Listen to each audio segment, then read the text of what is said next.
Imposible ang maglihim kung ikaw ay mayroong siglat sa pitong gatang lahat naririnig.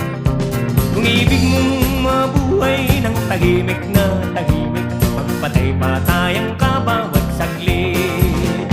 Ito ay hindi chismis na pag-uusapan lang, Irineo, walang labis, walang kulang.